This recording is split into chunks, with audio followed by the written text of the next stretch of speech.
শিগগিরই জুলাই সনদের পূর্ণাঙ্গ খসড়া রাজনৈতিক দলের কাছে পাঠানো হবে, এই কথা জানিয়েছেন জাতীয় ঐক্যমত্য কমিশনের সহ সভাপতি ডক্টর আলী রিয়াজ। শুক্রবার জাতীয় সংসদের এলডি হলে কমিশন আয়োজিত সংবাদ সম্মেলনে এ কথা জানান তিনি। বলেন, সরকার চাইলে কমিশনের মেয়াদ বাড়াতে পারে। এইচ.এম. মেহেদী হাসানের প্রতিবেদন।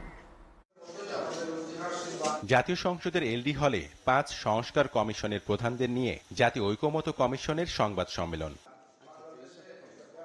কমিশনের সহসভাপতি ডক্টর আলী রিয়াজ রাজনৈতিক দলের সাথে সংলাপের প্রথম পর্বের প্রস্তাবগুলোর মতৈক্য ও মতানৈক্য সব বিষয় উপস্থাপন করেন। জানান, প্রথম পর্বের সংলাপে ১৬৫ প্রস্তাবের মধ্যে ৬২ আর দ্বিতীয় পর্বে ২০ প্রস্তাবের মধ্যে ১১ প্রস্তাবে একমত রাজনৈতিক দলগুলো। ইতোমধ্যে অধ্যাদেশ, নীতি এবং নির্বাহী সিদ্ধান্তের মাধ্যমে কিছু প্রস্তাব বাস্তবায়িতও হয়েছে।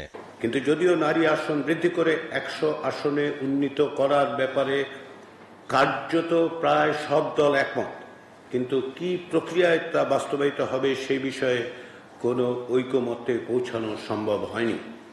ফলে শেষ পর্যন্ত বিদ্যমান পরোক্ষ নির্বাচন ব্যবস্থা বহাল রেখে পর্যায়ক্রমিকভাবে সরাসরি প্রতিদ্বন্দ্বিতায় নারীদের অংশগ্রহণ বৃদ্ধির ব্যাপারে সিদ্ধান্ত হয়।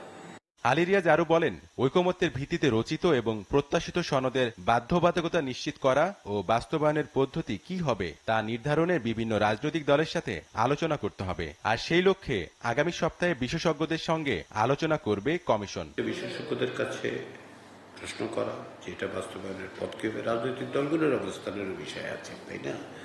তো ফলে রাজনৈতিক দলগুলোর মতামতের উপর নির্ভর করবে, বিশেষজ্ঞদের মতামতের উপর নির্ভর করে বাস্তবায়নের পথটা কী হবে।